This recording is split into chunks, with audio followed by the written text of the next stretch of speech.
అందరికీ నమస్కారం. Ex CM Jaganmohan Reddy గారిది రాజధాని ఒక పాలసీ అయితే సజ్జల రామకృష్ణారెడ్డి గారిది మరొక పాలసీ అంటున్నారు. సో ఎంసీ మీద ఒకసారి విశ్లేషణ తీసుకునే ప్రయత్నం చేద్దాం. ప్రస్తుత స్టూడియోలో జర్నలిస్ట్ జగదేవ్ గారు ఉన్నారు. వెల్కమ్ చెప్దాం. Hello sir. హాయ్ జకీర్. నిన్న జగన్మోహన్ రెడ్డి గారు ప్రెస్ మీట్ పెట్టి అంటే రాజధాని మీద కాస్త బురద జల్లే ప్రయత్నం చేశారనే చెప్పాలి. ఈరోజు సజ్జల రామకృష్ణారెడ్డి గారు ప్రెస్ మీట్ పెట్టడం జరిగింది. ఏంటి సార్ ఈ వరుస ప్రెస్ మీట్లో ఎలా చూడొచ్చు? ఏమిటోనండి అసలు వాళ్ళు అంటే కాన్షియస్గా ఉండి మాట్లాడతారా, లేదంటే ఏదో మనకు గుడ్డిగా ఫాలో అయ్యే 100 మంది ఉన్నారు, ఆ 100 మంది కోసం ఏది మాట్లాడినా వాళ్ళు అన్న సూపర్ రా, తురుమురా, అన్న పులిరా, సింహంరా అంటుంటారు కదా, అలా ఏదో పెట్టేస్తుంటారు పోస్టులు అని చెప్పి మాట్లాడతారు. లేకపోతే ఎదుటి వాళ్ళకి ఎవరికి అర్థం కాదు, ఈ నా భాష నాకే అర్థం అవుతుందని అనుకుంటారో తెలియదు. కానీ అసలు 14 నుంచి 19 మధ్యలో అమరావతికి యాక్సెప్ట్ చేశారు క్యాపిటల్గా, ఆయన ఇప్పుడు ప్రతిపక్షంలో ఉన్నప్పుడు. ఎవరు? జగన్మోహన్ రెడ్డి గారు. 19 వచ్చేసరికి సమీకరణాలన్నీ మారిపోయాయి. ఒక రకమైన వికృతమైన దాని ఏమంటారు ఆ రూపంలో మారిపోయినట్టు కనిపించింది నాకు. రకరకాల డెసిషన్స్, పిచ్చి పిచ్చి స్టేట్మెంట్స్, ఆ తల్లిని చెల్లిని వాళ్ళని వీళ్ళని నోటుకొచ్చినట్టు తిట్టడాలు, ఆడు ఈడు అండాలు, సింగులర్ వాడాలు, సన్నాస అండం, 420. ఆయన ఎవడు ఆ గుట్కా మంత్రి అంటారు ఆయన్ని. ఆయన అయితే మరీ దారుణంగా నోటుకొచ్చినట్టు మాట్లాడేవాడు. ఆడేసారి గెలిస్తే ఆ 420 గాడు ఇలాగే మాట్లాడతాడు ఆయన.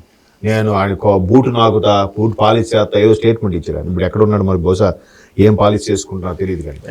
సో అట్లాంటిగా మాట్లాడిన కల్చర్ కూడా తీసుకొచ్చేసాడు ఆయన 19 తర్వాత జగన్మోహన్ రెడ్డి గారు. సో ఒక్కసారి ఫస్ట్ చంద్రబాబు నాయుడు గారి మీద ద్వేషం ఎందుకో తెలియదు. అసలు ఆ జగన్మోహన్ గారి తండ్రి గారు అయిన రాజశేఖర రెడ్డి గారు, చంద్రబాబు నాయుడు గారు నువ్వా నేనా అన్నట్టు ఉండేవారు రాజకీయాలు. కానీ వాళ్ళు ఎప్పుడు ఎంత దారుణంగా తిట్టుకోవడం కానీ, ఇట పగలు ప్రతీకారాలు, కక్షలు కార్పణ్యాలు లేవు. రాజకీయం వరకే భేదాభిప్రాయాలు ఉండేవి. ఒక ఫంక్షన్కి వెళ్ళినా, ఒక కథాకార్యంకి వెళ్ళినా పక్కన ఒకే సోఫాలో కూర్చొని జోకులు వేసుకుని మాట్లాడుకునేవారు. ఏమయ్యా రాజశేఖర రెడ్డి అంటే ఏమయ్యా చంద్రబాబు అనుకోని. ఇదేమిటో ఎక్కడ ఈ పీక్స్, ఈ కల్చర్ నాకు అర్థం కాదు. సరే 19 తర్వాత ఫస్ట్ రాగానే చంద్రబాబు నాయుడు గారు క్యాపిటల్ అన్నాడు. ఆయన పేరు రాకూడదు, ఆ ప్రభుత్వం చేసింది ఏది ఉండకూడదు, ఫస్ట్ ప్రజావేదిక కూల్చేయండి. ఎందుకు కూల్చేయాలి? దాని స్టోర్ రూమ్గా వాడుకో, లేదా నీ కింద చుట్టూ కాపలా ఉండే ఎస్కార్ట్కి వాళ్ళందరికీ పోలీసులకి రెస్ట్ రూమ్గా పెట్టుకో, లేదంటే నీ ఎక్విప్మెంట్ అంతా తీసుకెళ్ళిపోయి నీ పార్టీ జెండాలని పెట్టుకో, పార్టీ ఆఫీస్గా వాడుకోవాల్సిందిగా. ఎందుకు కూల్చేసి కూల్చేసి శకలాలైనా తీసారా? అలాగ అక్కడే ఉంచారు. ఎందుకు? ఆ లైన్ గుండా, ఆ లైన్ మీదుగా చంద్రబాబు నాయుడు గారు వెళ్తే అది చూసి ఆయన మానసిక వేదన చెందాలి. అదొక రకమైన పైశాచిక ఆనందం. ఈ చూసా నీవి కట్టింది కూల్చేశారని చెప్పడానికి. సో ఇలా ఎన్నో చేశారు. అయితే ఇక్కడ సజ్జల గారు ఒకప్పుడు పాత్రికేయుడు, జర్నలిస్ట్ కాబట్టి జగన్మోహన్ రెడ్డి గారు తెలుసో తెలియకో పేపర్ చూసి మాట్లాడుతున్న తరుణంలో దానికి ఈయన ఏదో ఒకటి వెంటనే జగన్మోహన్ రెడ్డి గారు అలా అన్నారా? అలా అనలేదే, అసలు మీకు వేరేలా అర్థమైందండి, ఆయన అలా అనలేదు అంటూనే మళ్ళీ అదే అర్థంలోకి వచ్చి మాట్లాడతాడు. ఎలా? ఇప్పుడు ఫర్ ఎగ్జాంపుల్ క్యాపిటల్ ఇష్టం లేదు అన్నాడు, బాగుంది. వైజాగ్ క్యాపిటల్ చేస్తామని అన్నాడు ఆయన, అది బాగుంది. వైజాగ్ ఏమైనా వెళ్ళాడా? నిజంగా అమరావతి క్యాపిటల్ ఇష్టం లేకపోతే తాడేపల్లిలోనే ఇల్లు కట్టుకోవాల్సిన అవసరం ఏముంది? ఆయన తలుచుకుంటే నెల రోజుల్లో పక్కా బిల్డింగ్ లేపి ఉండగలరు కదా వైజాగ్లో. అవును, పోలేదు. ఆ తాడేపల్లి ఎందుకు ఆ తాడేపల్లి?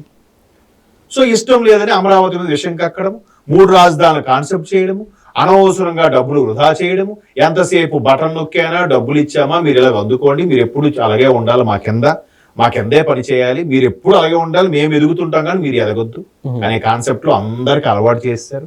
దానివల్ల ఎస్పెషల్లీ ఆంధ్రాలో కొంతమంది యొక్క ఆలోచన ధోరణి కూడా మారిపోయింది. ఎంత దారుణంగా మారిపోయిందంటే, ఎవడైనా గంజాయి తింటే తప్పేంది? కుర్రోళ్ళు ఇప్పుడు అలాగే ఉన్నారుగా, చాలా కేసులు దొరుకుతున్నాయిగా. అదా సమర్థన? సరే తల్లి చెల్లినివే ఎంత దారుణంగా అన్యాయం చేశాడే అంటే అవును, ప్రతి ఇంట్లో ఉండేవే పొరపరచాలని కొత్తగా జగన్మోహన్ రెడ్డి గారు చేసింది ఏముంది? అదే అంటే ఒక రకమైన నేర ప్రవృత్తికి అలవాటు చేసేస్తున్నారు. ఆయన ఇంకోటి ఎన్ని స్కాములు చేశాడనంటే అవును, ఎవడు స్కాములు చేయలేదు, ఎవడు తినలేదు, ఇదే లాజిక్. అంటే ఆలోచన ధోరణి మార్చేశాడు. నిజంగా 5 ఏళ్ళు వచ్చాడు కాదు, కానీ ఒక రకమైన భ్రష్టు పట్టించేశారని చెప్పాలి. అలాంటి పరిస్థితుల్లో అదే అమరావతిలో ఉన్నారు, మరి అమరావతి క్యాపిటల్ ఎందుకు ఉన్నప్పుడు ఎక్కడెందుకు ఇల్లు కట్టుకున్నారంటే ఈ సజ్జల గారు వెంటనే ప్రెస్ మీట్ పెట్టి ఆయన అమరావతికి వ్యతిరేకం కాదే, మరి ఎందుకు రైతులు ధర్నా చేశారు, రైతుల మీద లాఠీ చార్జ్ ఎందుకు చేశారంటే లేదు మీరు రాంగ్ అర్థం చేసుకున్నారు, ఆయన నిజంగా అమరావతికి వ్యతిరేకం అయితే అమరావతి రేసులో ఇల్లు కట్టుకుని ఎందుకు ఉంటాడు, ఇంతకు నేను అడిగాను చూసారా, అదే చెప్పి సమర్థించి మళ్ళీ అది కాదు ఇది కాదు 3 రాజధానులు అయితే బైఫర్కేట్ అయితే బాగుంటుంది, మళ్ళీ అదే పాట పాడుతాడు ఈయన. ఎట్లా అంటే అక్కడ జగన్మోహన్ రెడ్డి గారు ఏమన్నారు, మీ నాన్న అన్నారు, అలా మీకు ఎలా అర్థమైంది, మీ నాన్న కాదే అని చెప్పి అడిగి చెప్పి మీ అమ్మ మొగుడు అన్నారు అని చెప్పి మళ్ళీ అదే అర్థం వచ్చేలా చెప్తాడు. సార్ ఇక్కడ జగన్మోహన్ రెడ్డి గారు అలానే సజ్జల రామకృష్ణారెడ్డి గారు, సో ఇద్దరు కూడా అంటే ఇప్పుడు రాజధాని మీద కాస్త బురద జల్లే ప్రయత్నం చేశారనే చెప్పుకోవాలి. అలాంటిది వీళ్ళు ఎన్ని ప్రయత్నాలు చేసినా ఇలాంటివి ప్రజలు నమ్ముతారంటారా? ప్రజలు నమ్ముతారో లేదో పక్కన పెడితే ఎప్పటికీ ఒక వర్గం ఉంది. ఫర్ ఎగ్జాంపుల్ కాల్లో చిన్న పుండు అయింది అనుకోండి, దాని చుట్టూ కొంత స్ప్రెడ్ అవుతుంది కదా, అది పొరలుగా ఎక్కి దానికి ఒక పెన్సిల్ ఇంజెక్షన్ తీసుకొని మొత్తం కట్ చేసి తీసే వరకు వస్తుంది. సో ఆ పుండు లాంటి ఫేవరేజ్ ఇంకా ఉంది ఎంటైర్ శరీరానికి. ఆ ఫేవరేజ్ కూడా తీసేస్తే, ఆ పుండును కూడా తీసేస్తే పోతుంది. వీళ్ళంతసేపు ఏ తలంపులో ఉన్నారు, 39% ఓటింగ్ 39% ఓటింగ్ అని అదే ఫీలింగ్ లో డంకా బజాయించుకుంటున్నారు. అంటే వాళ్ళకు వచ్చే ఆశ్చర్యం ఏంటంటే వైసీపీ వాళ్ళకి ఎంత దారుణంగా పరిపాలించాక కదా అయినా 39 వచ్చిందంటే మా మీద ఇంకా జనాలకు ఉందరా అని ఫీల్ అవుతున్నారు. మరి ఫీల్ అయితే ఒకవైపు ట్యాంపరింగ్ అంటున్నారుగా, ఈవీఎంలు ట్యాంపరింగ్ అవ్వడం వల్లే కదా గెలిచారు, మరి 39% కూడా ట్యాంపరింగేనా? ట్యాంపరింగ్ వాళ్ళు గెలిచారు అనుకుంటే మీకు వచ్చిన 39% కూడా తప్పే, రాంగ్ కదా. సో ఇలాగ ఏదో ఒకటి జగన్మోహన్ రెడ్డి గారు ఏం చెప్పినా దానికి కవర్ చేస్తూ ఉంటాడు. పైపెచ్చు విజయసాయి రెడ్డి లాంటి వ్యక్తి నెంబర్ 2గా ఉన్నప్పుడు జగన్మోహన్ రెడ్డి గారు పర్సనల్ గా కానీ కేసుల విషయంలో కానీ A1 A2 అలాగే సొంత విషయాలు అన్నిట్లో ఉన్న విజయసాయి రెడ్డి గారు ఈ రోజు లేరు.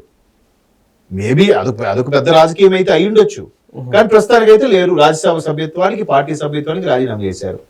అసలు విజయసాయి రెడ్డి అలా వెళ్ళిపోవడానికి కారణమే సజ్జల గారు అనే వాళ్ళు కొంతమంది ఉన్నారు. విజయసాయి రెడ్డి గారు లాంటి వ్యక్తులకి ఆయన నెంబర్ 2గా ఉన్నప్పుడు చాలా పద్ధతిగా ఉండేవి, రాజకీయాలాగా ఉండేవి, ఈ బురజలు కూడా ఉండేవి కాదు, పర్సనల్ అబ్యూజ్లు ఉండేవి కాదు అనేవారు. ఈయన సజ్జల గారు, ఈయన అబ్బాయి భార్గవ్ గారు ఎప్పుడైతే సినారియోకి వచ్చారో, సినారియో మొత్తం స్టార్ట్ చేశారో మొత్తం కంపు అయిపోయి బూతులు తిట్టుకోవడము, పర్సనల్ అబ్యూజ్కి వెళ్ళడము, నా కొడక ఇద్దరిని రేపేస్తాను, ఇలాంటి నేర ప్రవృత్తి గల వాళ్ళు ఎక్కువైపోయారు. సో ఇప్పుడు ఆయన మళ్ళీ ఆయనకే పగ్గాలు అప్పచెప్పడం కూడా చాలా మందికి డైజెస్ట్ అవ్వట్లే. ఇంకెవరు లేరా, ఒక సజ్జల గారే ఉన్నారా, గవర్నమెంట్ ఉన్నప్పుడు ఆయనే, గవర్నమెంట్ లేనప్పుడు ఆయనేనా, ఇంకెవరికి లేదా అవకాశం అనేలాగా శ్రీరెడ్డి లాంటి వాళ్ళు కూడా మాట్లాడారుగా పరోక్షంగా. ఆవిడ ఇంకా ఇప్పుడు గవర్నమెంట్ లేనప్పుడు కూడా నాలాంటి వాళ్ళకి ప్రాధాన్యత ఇవ్వరా, ఎవరో ఒక ఆవిడని తీసుకొచ్చి పెట్టారు అధికార ప్రతినిధిగా, నేను మీకోసం ఇంత కష్టపడి నాకే ఒక ఏదైనా కల్పించాలి కదా అన్నట్టు కూడా ఆవిడ ఆవేదన వ్యక్తం చేశారు. ఒక వీడియో చూశాను. సో అట్లాగా ఈయన ఏదో జగన్మోహన్ రెడ్డి గారిని సేవ్ చేద్దాం అన్నట్టుగా మాట్లాడుతూనే ఈయన కూడా దొరికిపోతున్నప్పుడు ఆటోమేటిక్గా విజయసాయి రెడ్డి లాంటి వాళ్ళంటే రాజశేఖర రెడ్డి గారు, వైవి సుబ్బారెడ్డి గారు లాంటి టైం నుంచి కూడా కుటుంబంతో ప్రయాణం చేస్తున్న వ్యక్తి బయటకు వెళ్ళిపోయారంటే మొన్న వచ్చిన వ్యక్తులు ఎందుకు ఉంటారు, ఎందుకు ఉండాలి, ఎలా ఉండగలరు జగన్మోహన్ రెడ్డి గారి యొక్క చేష్టల వల్ల అని బయట టాక్. ఏం జరుగుతుందో చూడాలి. Okay sir, thank you.